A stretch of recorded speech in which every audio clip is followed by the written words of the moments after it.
Hello, my students. We will start time for English, grade 6, second term. Unit 9, the title is Cities Around the World. The title is Cities Around the World. Cities around the world. مدن حول العالم. مدن حول العالم. Part 1, lessons 1 and 2.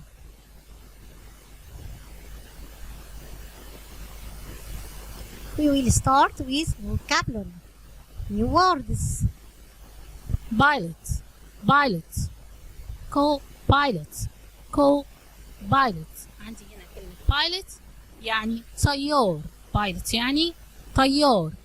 co-pilot, co-pilot يعني مساعد الطيار. مساعد الطيار. female, female, أنثى. female, أنثى. male, male, ذكر. male, male, ذكر. again. Pilot, co-pilot, female, male. After that, flight, flight, رحلة جوية. رحلة طيران جوية. flight, رحلة جوية بالطيارة. flight. plane, plane, طبعا كلنا عارفينها. طيارة. plane, طيارة. newspaper, newspaper, newspaper, جريدة. newspaper, newspaper. one third, one third, one third, تلت أو الثلث. one third, one third. again. flight رحلة طيران جوية. عندي جي والاتش silent. flight رحلة طيران جوية. plane, plane, طائرة. plane, طائرة. newspaper جريدة. newspaper جريدة. one third, ثلث. one third, ثلث. after that, conversation time, وقت المحادثة. ليلى هنا بتقول كابتن مروة, we'd like to interview you for our school newspaper. كابتن مروة. هنا ليلى بتكلم كابتن مروة. بتقول لها ايه؟ we'd like to interview you for our school newspaper. يعني هل تحب نجري مقابلة معك لجريدة المدرسة؟ نحن نود أو نحب نجري مقابلة معك لجريدة المدرسة. Could we ask you a few questions? again. ليلى, كابتن مروة, we'd like to interview you for our school newspaper. هنا ليلى بتكلم كابتن مروة. بتقول لها يا كابتن مروة نود أن. we'd like هنا اختصار we would like, معناها نود أن أو نريد أن to interview you أن نجري مقابلة معك for our school newspaper لجريدة مدرستنا. again. كابتن مروة, we'd like to interview you for our school newspaper. Could we ask you a few questions? Could we ask you a few questions? هل نستطيع أن نسألك القليل من الأسئلة؟ could هنا معناها هل نستطيع we ask you أن نسألك a few questions, بعض الأسئلة أو القليل من الأسئلة. pilot sure, go ahead, تفضلي. sure يعني بالتأكيد. go ahead يعني تفضلي. ليلى, how many female pilots work for your airline? how many يعني كم عدد. female pilots يعني اللي هم الطيارين النساء. work بيعملوا for your airline في خطك الجوي. pilot ردت عليها وقالت لها I think, أعتقد, one third of the pilots are female. يعني بعتقد إن تلت الطيارين بيكونوا نساء. again. ليلى سألت سؤال how many female pilots work for your airline. بتسألها هنا عن عدد الطيارين الإناث الذين يعملون في شركة طيرانكم أو في خط الطيران الجوي الخاص بكم. هترد عليها وتقول لها إيه؟ I think أنا أعتقد 1/3 تلت of the pilots are female.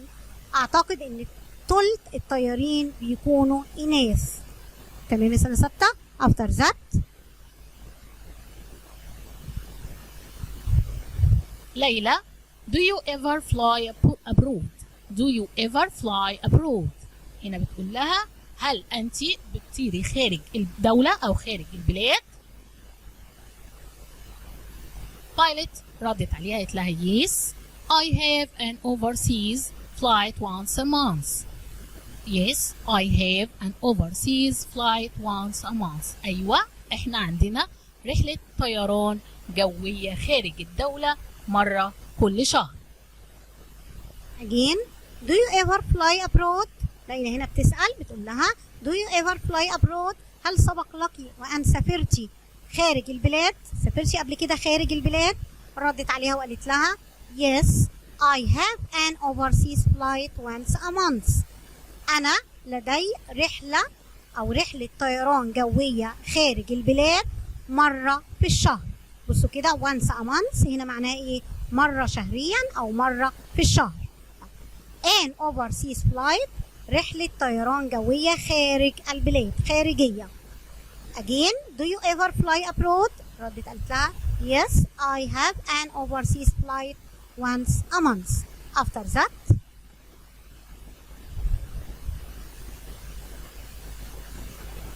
رامي هنا اللي هيوجه السؤال بقى مش ليلى وهيقول ايه؟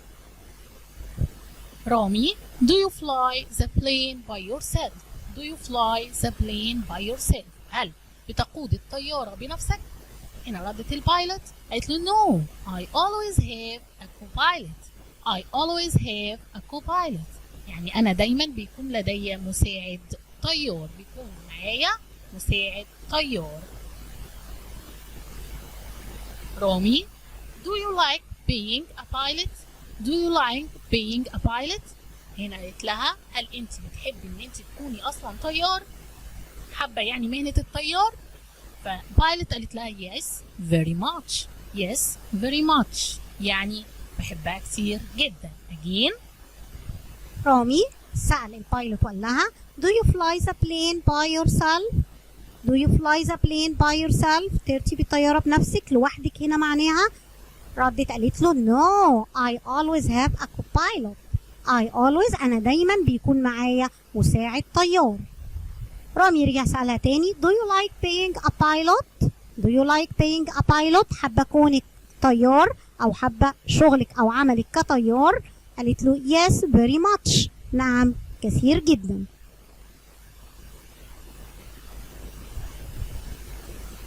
بعد كده في الآخر أو في النهاية in the end ليلى بتقول لها thanks for your time thanks for your time شكرا على وقتك كابتن مروة. خد بالك هنا من الكومة دي معناها يا كابتن مروة لما بتيجي قبل الاسم في الآخر بتبقى معناها يا. thanks for your time شكرا على وقتك يا كابتن مروة. ردت كابتن مروة وقالت my pleasure بكل سرور أو بكل سعادة my pleasure. again ليلى thanks for your time شكرا على وقتك كابتن مروة. هنا طالما كلمة النون جه في الآخر أو الاسم أو النيم جه في الآخر لازم أحط قبله كوما. thanks for your time كابتن مروة يعني شكرا على وقتك كابتن مروة. ردت البايلوت قالت لها my pleasure بكل سرور. grammar would اللي هي اختصارها apostrophe حرف الدي أو letter D apostrophe letter D like to معناها ايه؟ معناها يود او يحب. لازم يجي بعد تو ايه؟ الفيرب ايه؟ infinitive يعني لازم يجي بعد تو الفيرب في المصدر. طب قال لي equal يعني ايه equal؟ يعني ايه اللي بيساويها في المعنى؟ قال لي want to معناها اريد ان او اود او احب برضه بلس فيرب infinitive معناه برضه فعل في المصدر. يبقى بعد تو preposition to حرف الجر تو لازم الفيرب يكون infinitive في المصدر. و would like to equal want to would like to equal want to معناها يود أو يحب. For example number 1 we'd like to interview you for our school newspaper. هنا نحن نود أو نحب نجري مقابلة for our school newspaper لجريدة مدرستنا. equal we want to interview you for our school newspaper. نحن نريد ان احنا نجري مقابلة لجريدة مدرستنا. يبقى نفس المعنى. يبقى احنا هنا متفقين مع بعض يا ولاد ان would like to plus verb infinitive equal want to plus verb infinitive، والمعنى هنا بتاعهم يريد ان او يود او يحب، وممكن would اعوض عنها بالاختصار apostrophe d. انا هنا عندي many.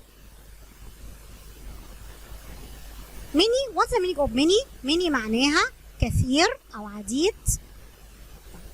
opposite بتاعها a few. opposite a few معناها قليل، معناها هنا القليل.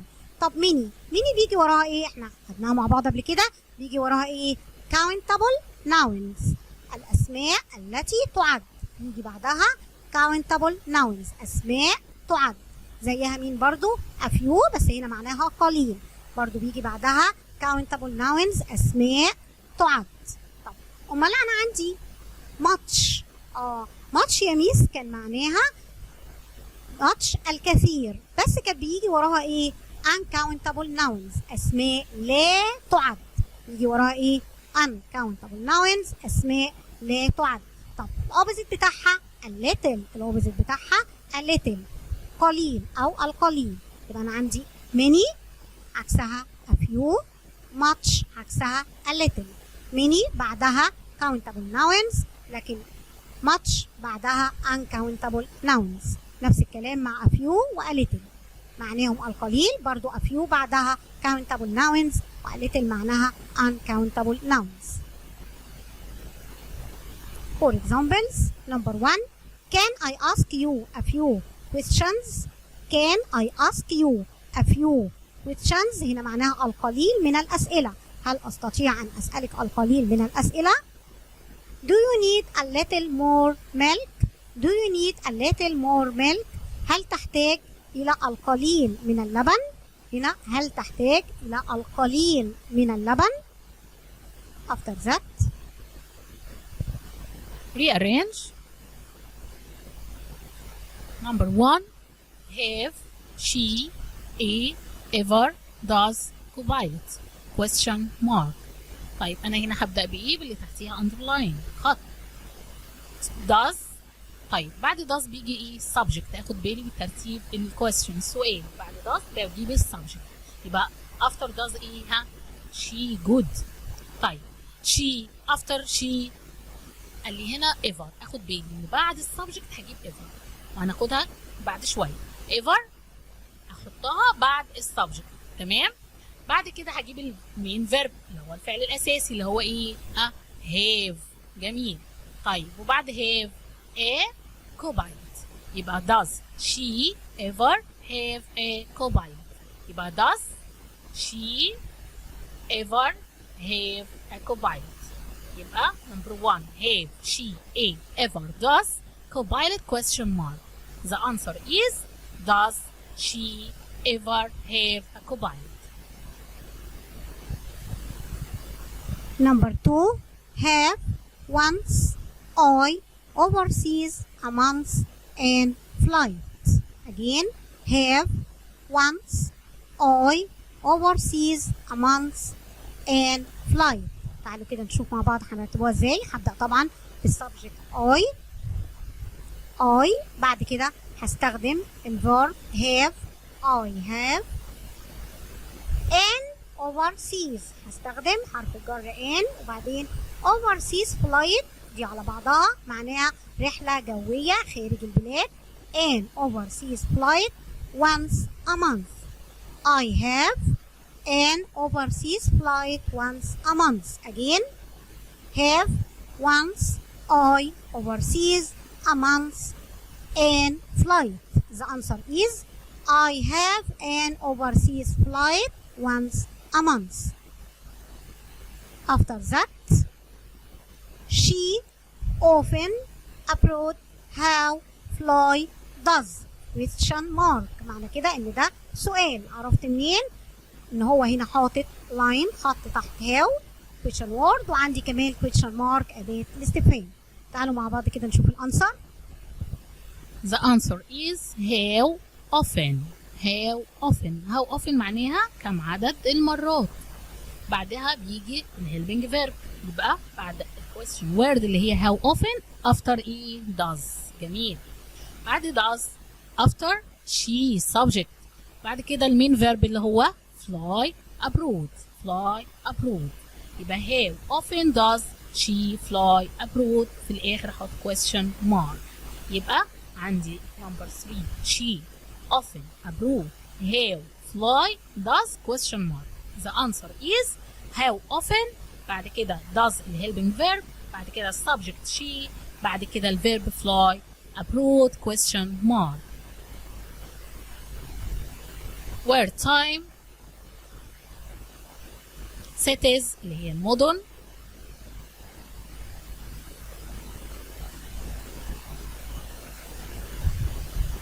روم روم اللي هي روما روم نيويورك نيويورك اللي هي فين في أمريكا نيويورك.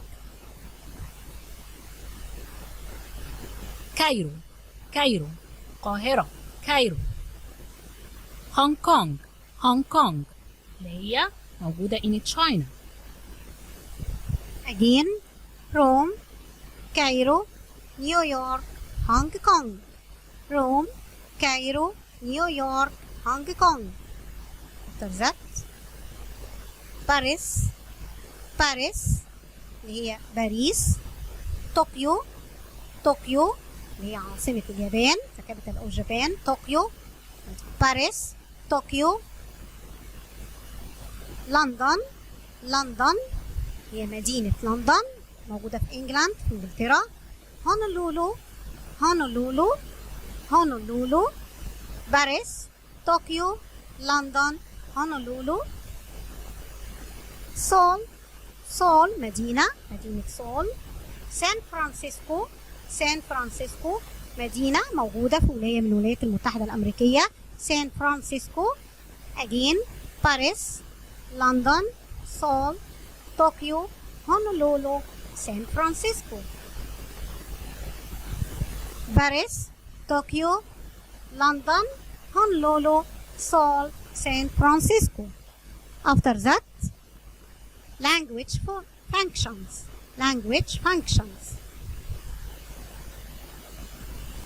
هناخد مع بعض question سؤال where are you from. طبعا ده سؤال قديم جدا يا ولاد، خدناه مع بعض قبل كده. where are you from من أين أنت.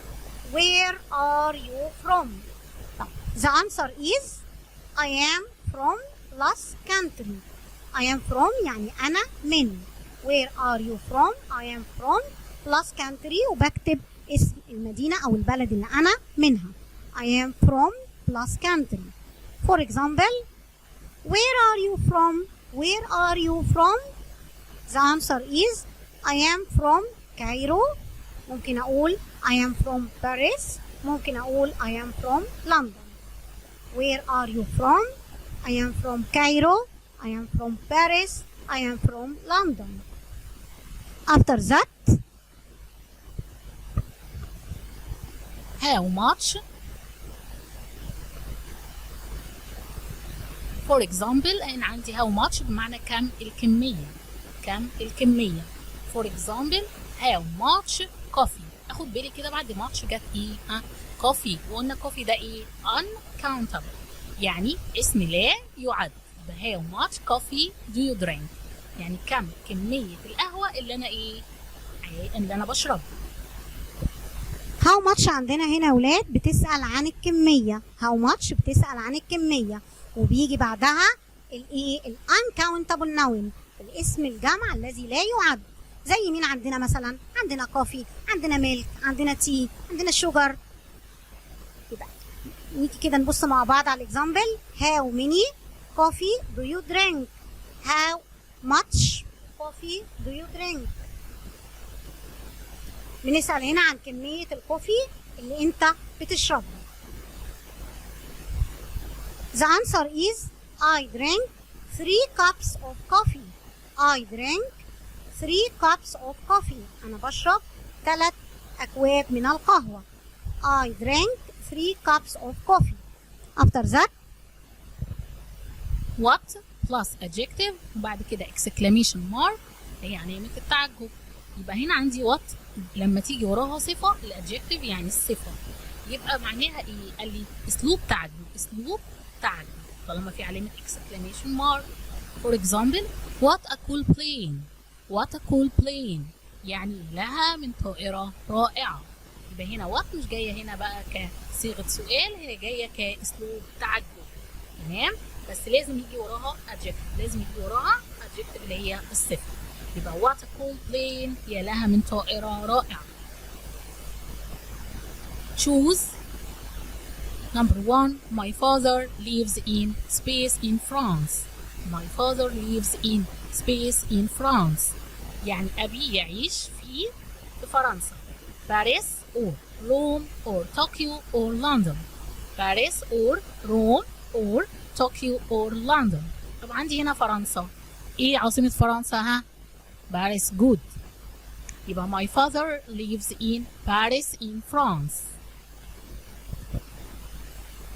number 2 what a space plane. It's very nice. what a space plane. It's very nice. ما قلنا لما نقول what ممكن يجي بعدها ايه وعندنا exclamation علامة التعجب هنا. ممكن اقول ايه هنا؟ هو كاتب لي الاختيارات bad or happy or cool or cold.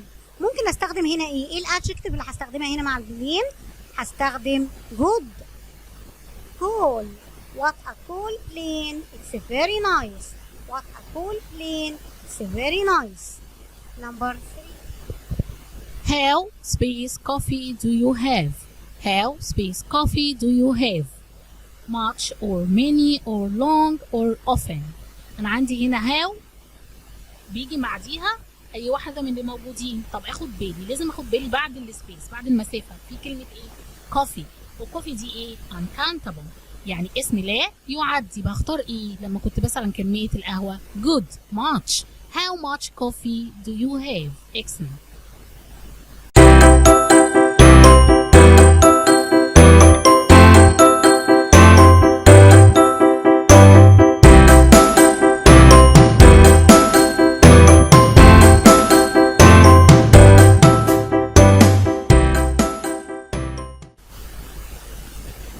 excel yourself. اختبر نفسك. بعد ما تكون ذاكرت الليسن كويس بختبر نفسي. write an email of 7 sentences. هكتب ايميل من 7 جمل. write an email to your friend رشا. هكتب ايميل لصديقتك رشا. هتكتب ايميل لصديقتك رشا to tell her about your visit to the airport. وتخبرها عن رحلتك your visit زيارتك to the airport للمطار. and what you saw there وماذا رأيت هناك. خلي بالك هنا من saw there وماذا رأيت هناك. your name is Yara and your email address is yara@yahoo.com and your friend's email address وعنوان بريد صديقتك is rasha@gmail.com. هنكتبه ونجيبه المرة الجاية. Goodbye grade 6. goodbye.